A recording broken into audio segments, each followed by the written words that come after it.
स्वागत है आपका द हिंदी फैक्ट शो में। दोस्तों, जैसा कि अभी हम देख रहे होंगे न्यूज़ में कि इसराइल और ईरान के बीच बहुत भीषण जंग छिड़ी हुई है और इसमें बहुत सारे लोग मारे भी गए हैं। बहुत सारा पैसे का नुकसान भी हो रहा है और इससे जो ईरान की लीडरशिप थी वो पूरी की पूरी ख़त्म हो गई। और एक्चुअली देखा जाए तो इसराइल और जो अमेरिका का मेन मकसद था वो ये था कि वहाँ की लीडरशिप को हटाना, जो कि खमनेई सरकार थी, यानी कि अली अली खमनेई, जो वहाँ के सुप्रीम लीडर थे। तो दोस्तों, अगर देखा जाए तो ईरान में जो है, ईरान में प्रेसिडेंट जो होता है वो जस्ट एक नाम मात्र का होता है।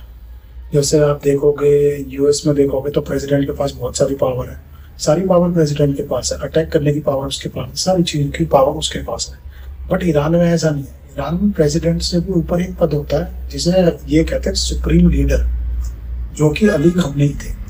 और जो अली खमनेई थे वो थे धर्मगुरु, शिया जो मुस्लिम्स हैं उनके धर्मगुरु थे। तो ईरान में दोनों ही टाइप के लोग थे। कुछ इस डिक्टेटरशिप से परेशान भी थे और कुछ इसके मतलब इससे बहुत खुश भी थे कि भाई इस्लाम को आगे बढ़ाया जा रहा है या शिया लोग लागू किया था। तो दोस्तों, अब ये फैसला उनके ऊपर छोड़ते हैं, ईरान वालों के ऊपर, कि उन्हें खमनेई सरकार पसंद थी या कोई अगर आगे कोई नई तंजीम आएगी या कोई नई सरकार बनाएगा अमेरिका वहाँ पर, तो वो थी। तो दोस्तों, जहाँ तक मेरा एनालाइज है, ये जो अटैक है इसराइल ने जो अटैक किया है वो तो अपने अस्तित्व को बचाने के लिए किया है। तो इसराइल को यहाँ पर कोई गलत नहीं कह सकता। दोस्तों, बहुत सारे लोग मेरे कमेंट से नाखुश भी होंगे, बट मैं इसके पीछे का एक लॉजिक बताता हूँ जो शायद कुछ लोग समझ पाएंगे, कुछ नहीं समझ पाएंगे। तो दोस्तों, इसराइल जो है, इसराइल अपने अस्तित्व की लड़ाई लड़ रहा है, क्योंकि इसराइल अगर वॉर हारता है यानी कि इसराइल खत्म। तो सीधी सी बात है, अगर कोई भी बंदा है उसकी डू और डाई वाली सिचुएशन है तो वो अपने अस्तित्व के लिए लड़ेगा आखिरी दम तक। वॉर किसे पसंद है? किसी को पसंद नहीं है, बट अपने अस्तित्व के लिए इसराइल को लड़ना पड़ेगा। अब वो क्या है कि अब आप देखोगे कि जो मिडल ईस्ट है, मिडल ईस्ट मोस्टली इसराइल के खिलाफ रहता है। दोस्तों, अगर देखा जाए ना, जो ईरान है, ईरान कई आतंकी संगठनों को फंडिंग करता है और उन्हें हथियार प्रोवाइड कराता है जो इसराइल के खिलाफ एक्टिविटी करते हैं। वैसे तो अगर आप देखेंगे तो जैसे हिजबुल्लाह हो गया, हूथीज हो गए, ये सब अमेरिका और इसराइल के अगेंस्ट कार्रवाई करते हैं। मतलब ये स्पेशली जो हिजबुल्लाह है वो क्रिएट ही इसलिए किया गया ताकि इसराइल को वो खत्म कर सके। तो दोस्तों, जो इसराइल अपने अस्तित्व की लड़ाई लड़ रहा है, तो बेसिकली इसमें क्या है कि इसराइल जो है वो चारों तरफ मुस्लिम कंट्रीज से घिरा हुआ है, क्योंकि सब उसका दुश्मन है। तो देखा जाए तो इसराइल ने टैग दे रखा है एंटी मुस्लिम का, बट मैं कहूँगा कि एंटी मुस्लिम नहीं, वो अपने अस्तित्व की लड़ाई लड़ रहा है।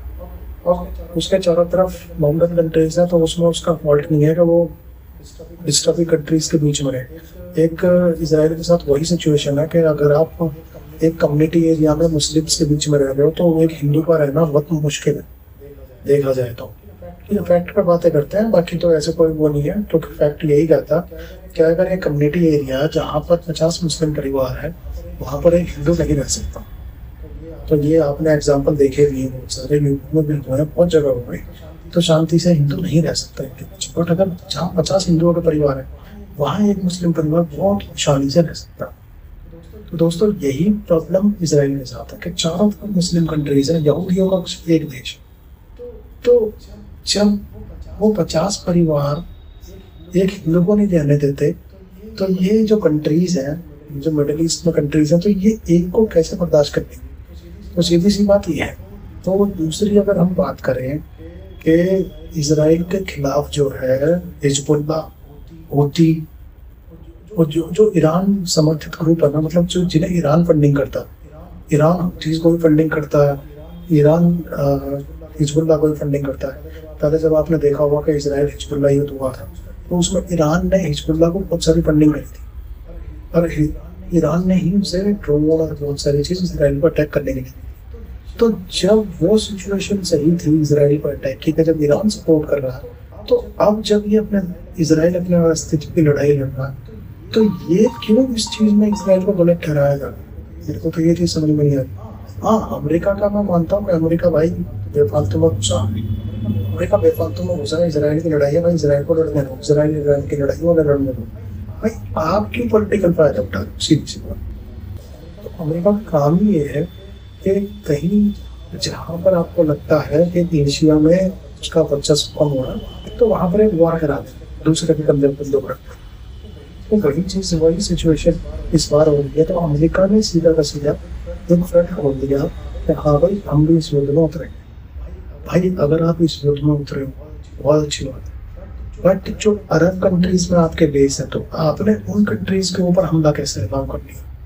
सीधी सी बात है कि भाई अगर आपने अरब कंट्रीज के बेसिस यूज किए बहुत कोई दिक्कत नहीं, बट जब आपने अरब कंट्रीज के बेसिस यूज किए हैं तो वहां पर तो ईरान अटैक करेगा ही, ऑब्वियस सी बात है। बट आप वहां से आप पॉइंट अप करके क्यों भाग रहे हो? आप उनकी रक्षा करो। तो बहुत सारी चीजें हैं, इसलिए हम एक पार्टी को गलत नहीं कह सकते। ईरान के ऊपर भी, अब ईरान की पूरी लीडरशिप, अब ईरान जो था, अगर ईरान का पॉइंट ऑफ व्यू बताओ, मेरे को ईरान भी अभी थोड़ा गलत नहीं लग रहा। इसका पॉइंट ऑफ व्यू है कि ईरान का एक पॉइंट ऑफ व्यू ये है कि जब पीस टॉक्स चल रही है अमेरिका और ईरान के बीच, पीस टॉक्स चल रही हैं, जेनेवा में टॉक्स थी, बहुत सारी जगह इनकी बातचीत चल रही थी भाई, फेल हो रही थी, कोई बात नहीं। बट आपने सडन अटैक क्यों किया? सडन अटैक करके आपने एक सुप्रीम लीडर को मार दिया, उसकी फैमिली को मार दिया, होती तो उसकी भी थी वहां पर। ह्यूमन राइट्स का वायलेशन कर रहे हो। यूएन कहाँ है? यूएन तो मुझे कहीं दिखता नहीं। जब यूएन नहीं है तो उसको इतनी सारी कंट्रीज फंड क्यों करती है? इंडिया भी छोड़, तो भाई हम क्यों फंड करें भाई, बेफालतू की ऑर्गेनाइजेशन है। तो देखा जाए तो भाई एक मेरा एक पॉइंट ऑफ व्यू है, एक मेरा पॉइंट ऑफ व्यू ये है कि भाई अमेरिका का सीधा सा एक काम, एशियन कंट्रीज में उसका वर्चस्व बढ़ाना। पर ये अमेरिका का दाव इस बार उल्टा पड़ गया था, जहाँ तक मुझे लगता है। ये मैं अपना पॉइंट ऑफ व्यू बता, तो मेरा पॉइंट ऑफ व्यू ये है कि इस बार अमेरिका का दाव पड़ गया उल्टा। अमेरिका सोच रहा था कि इस बार मैं जितने भी मिडिल ईस्ट के बेसिस है वहाँ से अटैक करके चुपचाप निकल जाऊँ।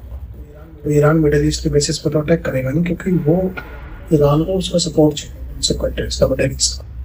तो वो चाहता था कि सारे मुस्लिम जितने भी थे मुस्लिम कंट्रीज, वो सब के सब एक होके और इनके खिलाफ एक ग्रुप बना दें। बट अमेरिका का भी ये नहीं था कि ईरान इन कंट्रीज पर अटैक कर देगा इनके एयर बेसिस पे।